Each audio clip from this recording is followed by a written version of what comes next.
사도행전은 교회의 역사를 담고 있습니다. 교회가 어떻게 시작되었는지, 교회가 어떻게 성장해 가는지, 교회의 역사가 담겨 있는 것이 바로 사도행전입니다. 교회의 역사를 성경을 통해 따라가다 보면요, 세상의 방식과 하나님의 방식이, 세상의 역사와 하나님의 역사가 참 다르다라는 것을 알 수 있습니다. 세상의 역사를 보면 어떤 중요한 일을 할 때, 나라를 세운다거나 큰 거사를 치를 때는 항상 배신했던 경력이 있는 사람은 제외시키게 되어 있습니다. 한번 배신을 하면 또 배신할 수 있다고 생각하기 때문이죠. 심지어 본보기를 보이기도 합니다. 배신을 하면 그 사람을, 부족을 멸한다고 하죠. 많은 사람들을 다 완전히 죽게 해서 다시는 권력자에게 배신하지 못하도록 하는 것이 예나 지금이나 동서고금을 막론하고 비슷한 인간의 역사의 흐름입니다. 배신에 대한 응징, 이것이 바로 세상의 역사를 이끌어가는 하나의 축이 될 수 있는데요, 교회의 역사는 전혀 다르더라고요. 요한복음을 지금 주일마다 묵상해 가고 있었는데, 사복음서를 통해 보면 제자들의 모습은 때로는 참 한심하게 느껴질 때가 있을 만큼 실망스러운 모습들도 많이 찾아볼 수 있습니다. 예수님은 제자들과 함께 3년 동안 다니시면서 먹이시고 가르치시고 심지어 많은 기적을 보이셨는데, 잡히시기 전날 밤 최후의 만찬이죠. 만찬 자리에서 예수님 뭐라고 하십니까? 너희들이 다 나를 버리고 떠날 거다. 베드로가 공언을 하죠. 예수님, 다른 제자들은 다 예수님을 버려도요, 저는 죽으면 죽었지 절대로 예수님을 떠나지 않을 겁니다 라고 공언했던 그 베드로가 어떻게 됩니까? 다른 사람들이 예수님이 십자가에 잡혀 가시는 그 과정 속에서 베드로, 당신은 예수님 제자 아닙니까? 할 때 공개적으로 부인해요. 나는 저 사람을 모른다. 심지어 저주까지 합니다. 세상의 역사에서도 충신들은 자기의 주인에 대한 충의를 지키기 위해 목숨을 버리는 경우들도 있는데, 이 예수님의 제자라고 하는 이들은 한 명도 안 남았어요. 다 도망갔어요. 자기의 목숨이 더 중요했기 때문에 예수님을 버렸던 사람들, 의지도 부족하고 끈기도 부족했던 이 사람들의 모습입니다. 부활하신 주님이 그들을 찾아가시죠. 세상의 역사라면 당연히 배신한 자를 처단하시고, 나를 배신하면 이렇게 된다 보이시고, 다른 사람들을 모집해서 이 기독교 역사를 이끌어 가야 하는 것이 세상의 방식인데, 예수님께서는 그들을 찾아가셔서 나무라지 않으세요. 그들을 다시 한번 기회를 주시고, 그럼에도 여전히 사랑한다고 말씀해 주시고, 그들을 통해 주님의 일을 이루시려고 합니다. 주님이 배신한 제자들을 찾아가셔서 용서하심으로 교회가 시작되더라고요.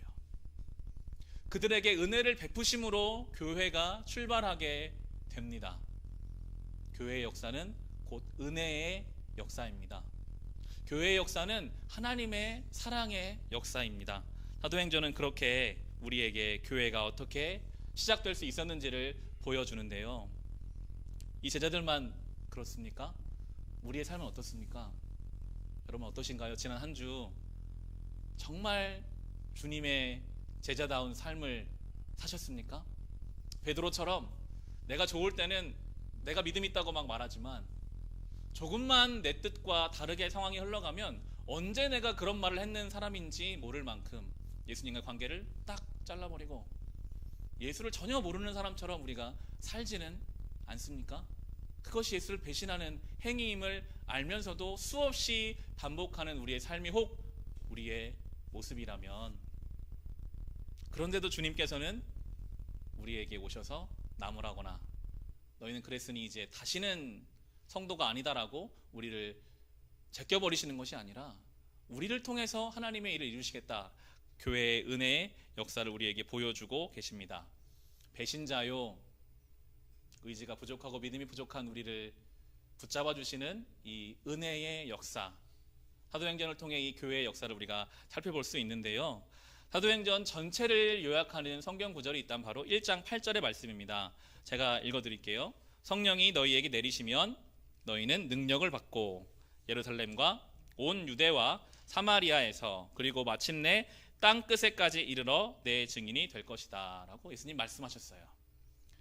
이 1장 8절이 사도행전 전체를 이끌어가는 구절입니다.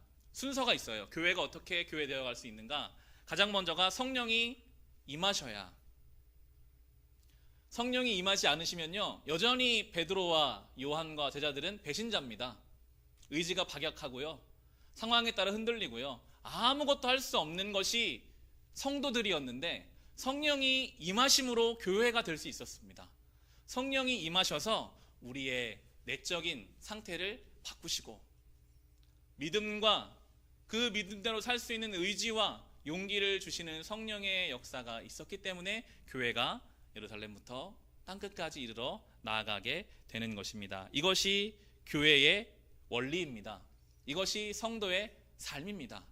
오늘 우리가 이 예배를 통해 힘을 얻고 우리의 삶으로 나가지 않으면요, 우리는 또 주님을 배신하는 삶, 주님을 모른 척하는 삶, 주님과 관계없이 살아가는 것 같은 그런 삶을 살아갈지도 모릅니다. 그래서 우리는 늘 주님의 은혜를 간절히 사모하는 마음으로 이 예배의 자리에 나와서 우리 속사람이 건강해지고 그 힘으로 우리 삶을 살아가야 합니다. 오늘 설교의 제목을 그래서 교회된 성도의 삶이라고 정해보았습니다. 사도행전의 역사가 교회의 역사, 결국 우리 한 사람 한 사람이 교회거든요. 이 빛과 소금 교회가 물론 교회지만 주님께서는 우리 한 사람 한 사람을 교회로, 성전으로 부르고 계십니다. 어떻게 교회가 교회 될 수 있는가, 어떻게 주님 기뻐할 성전으로 세워져 갈 수 있는가 하는 것을 사도행전이 우리에게 보여주면서도 특별히 가장 전형적으로 잘 나타내 주는 것이 바로 오늘 우리가 함께 읽은 본문, 이 9장에 나오는 사울의 회심 장면입니다. 오늘 다시 9장 1절과 2절을 보시면요, 사울이라고 하는 사도 바울이죠. 사울에 대해서 설명을 하는 것이 1절과 2절입니다. 우리 같이 한번 읽어볼까요? 사울은 여전히 주님의 제자들을 위협하면서 살기를 띠고 있었다. 그는 대제사장에게 가서 다마스쿠스에 있는 여러 회당으로 보내는 편지를 써달라고 하였다. 그는 그 도를 믿는 사람은 남자나 여자나 가리지 않고 닥치는 대로 묶어서 예루살렘으로 끌고 오려는 것이었다 라고 이 사울이라는 사람의 상태가 지금 나타납니다. 그럼 어떻습니까? 위협하는 사람이었습니다. 살기가 가득한 사람이었습니다. 남녀를 가리지 않고 닥치는 대로 잡아다가 감옥에 집어넣는 사람이 지금 사울입니다. 사울이 왜 이런 행동을 하고 있었을까요? 나름대로는 하나님을 사랑한다고 하는 방식이었습니다. 내가 믿는 하나님을 욕되게 하는 예수를 따르는 무리들을 내가 다 잡아서 넣으리라. 그러나 하나님의 관점에서는 전혀 하나님을 사랑하는 것이 아니라 그것은 자기 의에 가득 찬, 교만에 가득 찬 하나님을 대적하는 그러한 모습이었죠. 이 사울이, 예수님의 반대편에 서 있는 이 사울이 예수님의 제자를 잡으려고 다마스쿠스로 가는 길 가운데 예수님을 만나게 되는 것이 3절입니다. 3절 같이 읽어볼까요? 사울이 길을 가다가 다마스쿠스 가까이에 이르렀을 때에 갑자기 하늘에서 환한 빛이 그를 둘러 비추었다 라고 나옵니다. 예수 믿는 성도들을 잡으러 가는 길이었습니다. 그의 마음에는 살기가 있고 위협하는 마음이 있고, 그런데 그 가는 길에 오늘 성경의 표현에 따르면 우리 성경에는 지금 갑자기라고 나오죠. 갑자기 하늘에서 빛이 비추었습니다. 우리 개역 성경에서는 호련히라는 표현도 나옵니다. 호련히 빛이 비추었다. 영어 성경 suddenly라고 나오더라고요. 이 표현이 왜 붙어 있는가? 사울은 조금도 예수의 빛을 만날 아무런 조건이 안 되는 사람이었습니다. 인과관계가 없어요. 그의 마음에 조금이라도 선함이 있고 그의 마음에 좀 은혜를 받을 만한 어떤 조건이 있어서 빛이 비춰진 게 아니라 정말 갑자기, 도대체 이 사람은 예수의 빛을 받을 만한 조금의 가능성도 없는 사람인데, 그런데 그에게 예수의 빛이 오늘 갑자기 비춰지고 있습니다. 우리가 그렇게 구원받았습니다. 우리가 어떤 조건이 있어서 예수 그리스도의 빛이 우리에게 비춰졌을까요? 성경은 그렇게 말하고 있지를 않더라고요. 갑자기. 우리는 어쩌면 예수님의 대적자요, 전혀 구원의 은혜를 받을 만한 사람이 아니었는데 그냥 우리의 길을 우리 욕심 따라 가고 있는 그런 우리에게 갑자기 빛이 비춰지시는 이 은혜, 이것이 예수 그리스도의 은혜입니다.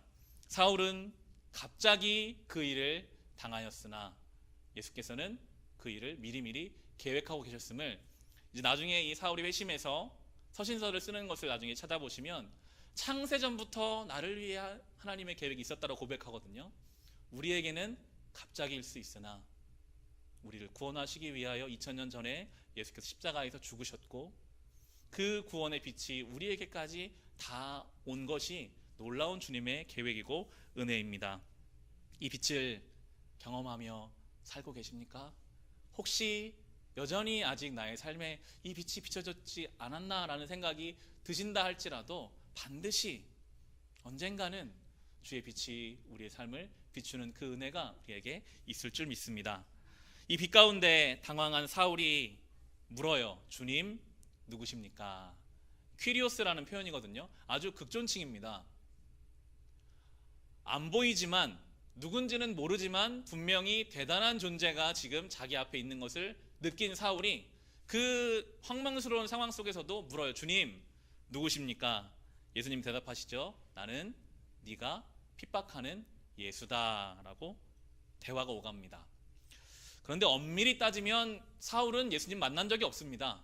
예수님을 믿는 성도들을 핍박한 것이지 예수님을 핍박한 것이 아니었는데 예수님 뭐라고 하시죠? 나는 네가 핍박하는 예수다. 참 은혜가 되더라고요.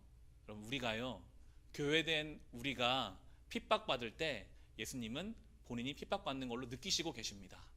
담대하십시오. 우리를 핍박하는 저 세상은 존귀하신 예수 그리스도를 핍박하는 것이기에 결코 우리는 그 핍박 가운데 쓰러지지 않으며 주님께서 우리와 함께 고난당하고 계시는 것입니다. 빛이 비추었다면 보여야 되거든요. 하나님이 그렇게 지으셨어요. 빛이 비춰지면 보여야 정상인데 지금 사울은 오히려 이 빛으로 인해 앞이 안 보입니다. 처음에 이 본문을 묵상할 때 저는 너무 밝은 빛이 갑자기 비춰져서 눈이 안 보이게 됐나 보다라고 묵상했었는데요. 다시 이 본문을 이번 주에 묵상하면서 빛이 비춰짐으로 사울의 본래의 모습을 깨닫게 된 것이 아닌가라는 묵상이 되더라고요. 여러분 깜깜한 밤에 방 안이 깜깜한데 거울을 본다고 한번 상상해 보세요. 거울을 아무리 봐도 내 모습이 보입니까? 안 보여요.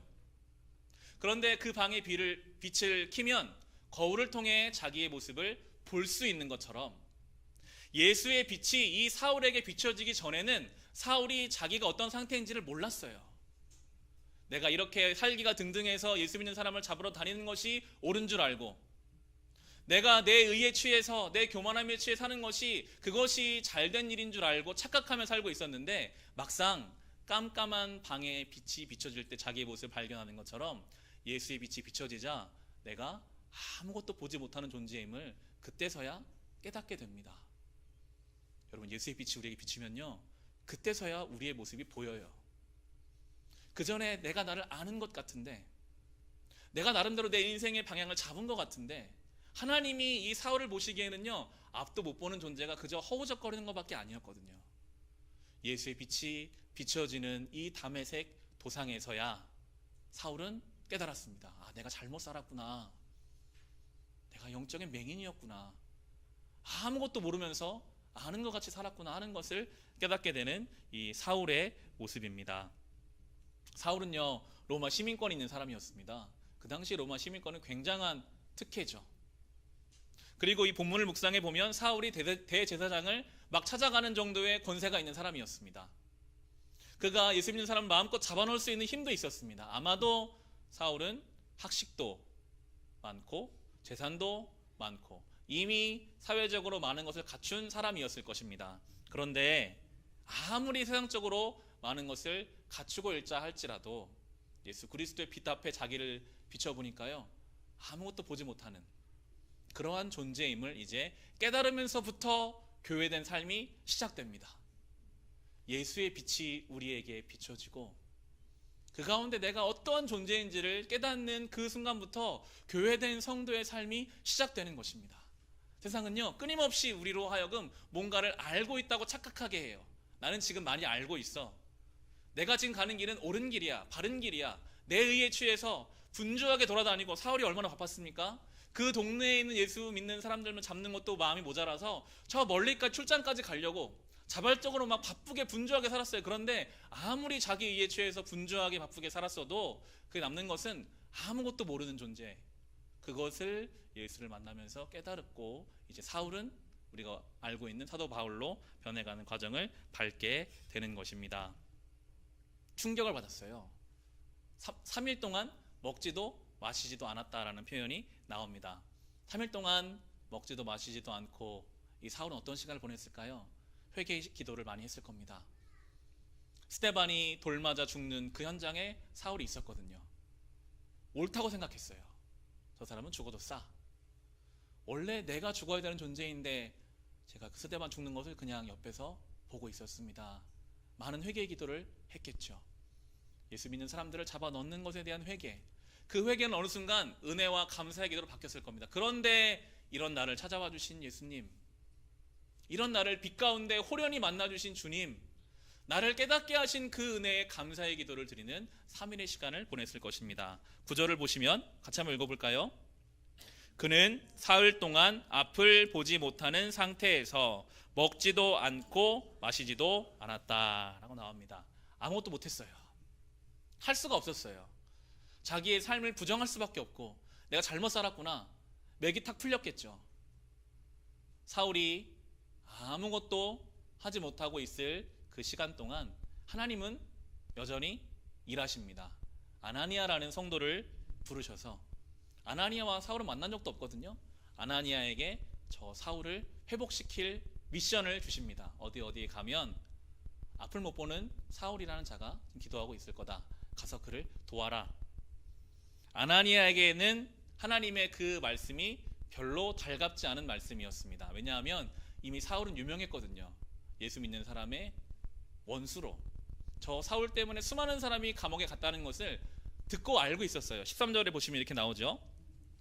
주님 말씀하신 것, 아나니아가 대답하는 게 13절입니다. 아나니아가 대답하였다. 주님, 그가 예루살렘에서 주님의 성도들에게 얼마나 해를 끼쳤는지를 나는 많은 사람에게서 들었습니다 라고 나옵니다. 한두 명에게 들은 것도 아니고요. 많은 사람들이 그 사울, 그 악독하고 자기 의에 가득 차고 교만한 그 사람이 수많은 우리 형제들을 감옥에 가두었다, 이미 들어서 알고 있는데 하나님은 그 사람에게 가라. 참 놀라운 것은요, 이 아나니아가 순종을 합니다. 그 말씀에 따라요. 이 아나니아를 묵상하면서 하나님의 음성이, 하나님의 뜻이 누구에게 보여지는가, 순종할 준비가 된 사람에게 보여지는 것 같아요. 아나니아의 마음으로는 원수지만 그래도 주님이 가라 하시면 갈 준비가 된 그에게 하나님이 아나니아야 가라. 가서 어떻게 하는지 보시면 17절을 보시면요, 참 놀랍습니다. 그래서 아나니아가 떠나서 그 집에 들어가 사울에게 손을 얹고 형제 사울이여 라고 부릅니다. 이 사울을요, 형제라고 불러요. 원수죠. 처음 만났지만 이미 소문으로 많이 들은. 그런데 하나님의 말씀을 듣고 순종하는 이 교회된 아나니아는 하나님의 말씀을 듣고 나서 이 원수를 형제라고 부르며 그를 위해 기도하고 그를 돕습니다. 이것이 교회이고 이것이 성도의 삶입니다. 원수를 사랑하라는 예수님의 말씀이 이 아나니아의 삶에서 이루어지고 있어요. 아니, 어떻게 원수를 사랑하는가? 주의 말씀을 듣고 그 말씀에 순종하는 사람의 삶 속에서 원수를 사랑하라는 하나님의 말씀이, 그 명령이 이루어지고 있습니다. 교회는, 성도는 이 아나니아와 같이 주의 말씀을 듣고 순종할 수 있는 사람, 원수를 형제라고 부를 수 있는 사람, 이 아나니아를 통해 사울이 회복되고 그를 통해 또 하나님 역사가 이루어져 가고 있는 것입니다. 18절입니다. 곧 사울의 눈에서 비늘 같은 것이 떨어져 나가고 그는 시력을 회복하였다. 그리고 그는 일어나서 세례를 받고라고 나옵니다. 그의 눈에서 비늘 같은 것이 떨어져 나가고 이제 보입니다. 이 성경의 표현이 참 와닿더라고요. 예수를 빛 가운데 만나기 전 우리는 눈을 뜨고 있는 것 같으나 우리의 눈은 무엇인가로 가리워져 있는 상태입니다. 그분을 만나고 나서 아나니아라는 한 번도 보지 못한 그 사람이 내가 이 빛 가운데 예수를 만나지 않고 아나니아를 만났다면 저주하며 감옥에 가두었을 이 사람이 자기에게 와서 형제라고 부르고 아무것도 못하는 나에게 와서 기도해주고 그 사람을 통해 예수 그리스도의 사랑을 경험하고 나니 눈에서 비늘 같은 것이 떨어져 나가고 그는 세례를 받고 회복을 해서 이제 다시 일어나게 되는 모습이 나오게 됩니다. 성경에서 표현하는 이 비늘이 떨어졌다라는 것은 완전히 새로운 시각을 가졌다라는 것을 뜻합니다. 이 날의 전과 후가 이 사울은 어떤 인생이었을까요? 보는 것마다 다르게 보였을 거예요. 내가 왜 다메섹으로 가게 됐는가? 처음에는 자기 생각, 자기 계획으로 가던 그 다메섹이 하나님이 나를 구원하시기 위해 이끌어 가신 그 장소가 되고요. 내가 저주하고 감옥에 집어넣어야 했던 그 예수 믿는 성도들이 이제는 형제 자매로 보이게 되고요. 우리가 빛 가운데 예수를 만나고 그 예수의 사랑이 우리를 회복시키면 모든 것을 대하는 태도가 변화되게 됩니다. 물질을 대하는 태도, 삶을 대하는 태도, 누군가를 대하는 모든 태도로부터 완전히 새로운 시각과 새로운 태도를 가지고 살아가게 되는 것, 그것이 교회된 성도의 삶임을 오늘 사도행전과 사도 바울을 통해서 우리는 살펴볼 수 있었습니다. 나중에 이 사도 바울이 고린도 전서를 통해서 이렇게 말하거든요. 여러분은 하나님의 성전이며 하나님의 성령이 여러분 안에 거하신다는 것을 알지 못합니까? 누구든지 하나님의 성전을 파괴하면 하나님께서도 그 사람을 멸하실 것입니다. 하나님의 성전은 거룩합니다. 여러분은 하나님의 성전입니다. 라고 반복해서 강조해요. 우리는 주의 성전이다. 우리가 주님의 교회다. 우리를 통해 주님의 구원 역사가 이루어져 간다라고 강조합니다. 사울은 빛 가운데 예수를 만나기 전에 허둥대며 자기 계획과 자기 생각, 자기 의에 취해 살던 사람이었으나 그가 예수를 만나고 그의 눈에서 비늘 같은 것이 떨어지고 나서는 교회된 삶, 성전의 삶, 성도의 삶을 살아가게 되었습니다. 바라기엔 우리도 오늘 설교의 제목과 같이 교회된, 성전된 그런 성도의 삶을 살아갈 수 있기를 소망합니다. 말씀을 이제 마칩니다. 오늘은 예수님이 십자가 사역을 감당하시기 위해서 예루살렘에 올라가신 종려 주일입니다. 예수님은 이제 십자가에 달리시기 일주일 전이었습니다. 예루살렘에 올라가시는데 많은 사람들이 나와서 종려나무가지를 막 흔들면서 예수님을 환영했어요. 그들이 어떤 마음으로 예수님을 환영했을까요? 그들의 마음에는 저 예수님을 통해 뭔가를 얻고 싶고 누리고 싶고 그 예수님을 순전하게 환영한 것이 아니라 나중에는 그 무리들이 예수님을 못 박으라는 무리가 될 수밖에 없는 그런 사람들이거든요. 예수님은 자기를 환영하는 그 환호성에 기뻐하신 것이 아니라 묵묵하게 십자가의 길을 걸어가는 믿음의 시선을 가지고 계셨습니다.